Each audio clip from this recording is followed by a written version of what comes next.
لونها داكن، الجوف جوه السفليه داكنه، او ان هو كل شويه عمال يورش مناخيره، فواضح ان في حساسيه والناس مش عارفه او مش عايزه تقول. المهم قوي الصراحه مع الطبيب، ونكون صراحه مع انفسنا. الوعي كمان، الوعي المهم كمان في حاجه ثانيه، احنا بنتكلم في التلوث والتلوث العالمي والكلام ده، في مشكله كبيره جدا عندنا في مصر ان هي التلوث داخل البيوت، واحنا كتير جدا بندخن في بيوتنا. يبقى 71% حسب اخر دراسه معموله من منظمه الصحه العالميه، وزاره الصحه المصريه بتقول ان 71% من الاطفال المصريين يتعرضون للتدخين السلبي داخل البيوت. مش كتيرة جدا، من ضمنها الحساسيات. والتدخين السلبي من اهم العوامل اللي ساهمت في انتشار الحساسيات في العالم كله، سواء انف او عين او صدر او اذن، حتى تدخل اللوزتين ممكن معزوه للتدخين السلبي. الحاجه الثانيه ان مش بس التدخين السلبي في البيوت، ده في المدارس كمان، في مدارس كمان، المدارس الخاصه والمواصلات 60%، والمدارس بيستغلوا ان الاطفال مش فاهمين حاجه وما حدش بيراقبهم، وفي هناك اسوار مغلقه. وانا زرت مدارس كتيره جدا غير المدارس الخاصه، وممكن تلاقي صاحب المدرسه بيدخن، والفراش بيدخن، واللي واقف على البواب بيدخن، والمدرس بيدخن، وهم متكلمين لا انا بدخن مش في الفصل. طب احنا دلوقتي هنخاف منك، ما دام بتدخن في الحوش ودام بتدخن وانت واقف في الطابور، هتعلم الاطفال نمره واحد يعملوا زي كانوا يكبروا. الحاجه الثانيه هتاخد دي حاجه طبيعيه. نمره ثلاثه، مين اللي هيدريني، مين اللي هيعرفني ان انت مش هتدخل داخل الفصل؟ ولذلك انا عندي 3 اطفال وبعاني من هذه المشاكل. انا دايما بزور مدارس الاطفال اللي فيها وبلاقي سله المهملات فيها سجاير، والطفايه موجوده في كل مكان، معنى كده ان في تدخين. واحيانا بتلاقي التدخين عند غرفه المدرسات كمان، وده خطا كبير جدا. مش عايز اقول جريمه، ولكن ارجوكم يعني الساده المدرسين والساده المسؤولين في المدارس يبطلوا تدخين لو سمحتوا، رفقا بالاطفال. والمدرسين الخصوصيين كمان، المدرس الخصوصي كمان بيدخن. فدي مشكله موجوده في مصر. المشكله الاكبر بقى كمان سواقين الاتوبيسات. الناس اللي بتسوق الاتوبيسات ادي واحده، المواصلات العامه والمواصلات الخاصه كمان. يبقى المشكله بيبقى في مدرسه خاصه او مدرسه اجباريه، وده بيسوق طبعا ثقافته مش من مستوى العلم، بيقول لك دي حريه شخصيه، ويقعد يدخن الصبح. انا فاتح الازاز ده. انا دلوقتي اما اخلي اطفالي تروح المدرسه الصبح مع سواق الاتوبيس اللي مدفوع فيه الاف الجنيهات، والاتوبيس كل يوم السواق بيدخن كل يوم رايح جاي، والاطفال يستنشقوا طبعا الدنيا برضه قافلين الازاز، ويبتدوا يستنشقوا كل يوم وجبه صباحيه من ساعات السائق اللي محدش بيحاسبه وبيدخن. ولذلك انا عايز اهيب اولياء الامور والساده المسؤولين ان هم يراقبوا سواقي الاتوبيسات. خلي بالكم المدرسيه السواق ولازم ينذروهم، اللي هيدخن ما يطلعش الاتوبيس، والاحسن يتخلصوا منه خالص، لان هو هيضحي باولادنا وبيعرض اولادنا للخطر الكبير ده جدا.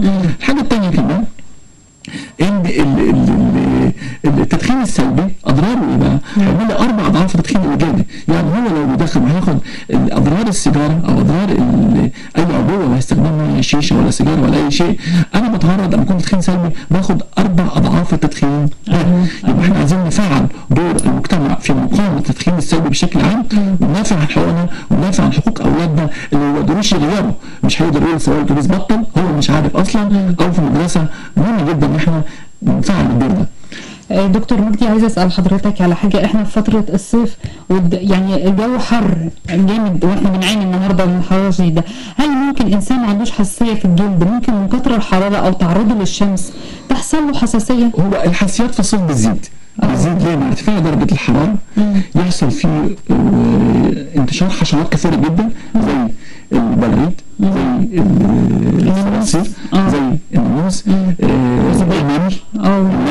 حشرات كتيره جدا هتكتر في الصيف. نمره 1 النحل برضه ممكن. نمره 2 والدواوين والكلام ده. نمره 2 مع انتشار درجه الحراره والرطوبه بتبتدي الفطريات تكتر، حشر الفراش تكتر. حشر الفراش موجوده في المراتب والمخدات بمعدلات الملايين، خاصه اللي ما بيشوفش الشمس في غابات الاسمنت الجديده. العمارات الجديده اللي عندنا معموله بطريقه انها ضيقه وممكن تكون في الشبابيك والبلكونات على المناور، هتلاقي في حشر الفراش اكتر في هذه البيوت. البدرومات او الغرف التحتانيه او الادوار السفلى يكتشف ازاي الانسان ان في حشر في الفراش؟ مش هيشوفها بعينه، بس هنعرف من الاعراض، نعرف من الاختبارات. نعمل له اختبار بنلاقي عنده حساسيه لحشو الافراش، ودي السبب الاول الحساسيه في مصر 70% تقريبا من الحساسيات. نمرة 2 الفطريات. نمرة 3 في الصيف برضه بيكتر ان انا بغير حاجات كتير جدا في المجتمع، ان انا ممكن اروح شقه المصيف، طب ما انا طول السنه وفيها فطريات وفيها اتربه وفيها عفن وحشره فراش. الرطوبه. الحاجه الثانيه برضه ان انا بيقعدوا يشربوا حاجات غازيه كتير وحاجات ساقعه كتير، فده برضه بيقلل مناعتهم ويلخبط الدنيا ويخلي المناعه الغازيه بتقلل مناعه الجسم. والحاجات الساقعه كلها حتى الايس كريم هتسقع منطقه الفم واللي فوقها وتحتيها، فهتخلي المنطقه دي قويه المناعه، فهيحصل لها حساسيات ومشاكل والتهابات. حاجه برضه مهمه في الصيف الناس ما بتنامش او بتصحى بدري، لخبطه النوم بتاثر على المناعه. بنام الصبح وبسهر بالليل، ده برضه بيقلل من النوم الجيد اللي كان بيرفع المناعه ويدخلني في سكه حساسيات. او الناس بتقعد تتفرج على التلفزيونات كتير ويتفرجوا على التلفزيون كتير يوم يجي لهم حساسيه، خاصه الاطفال الصغار لانها بتاثر على نمو الرئه.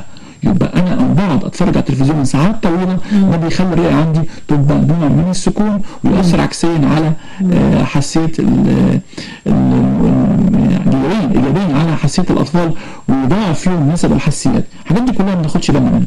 برضه مهم قوي ان احنا البرفانات والعطور مع العرق في الصيف نستخدم برفانات اكتر، مزيلات العرق اكتر، ودي كلها هتدخل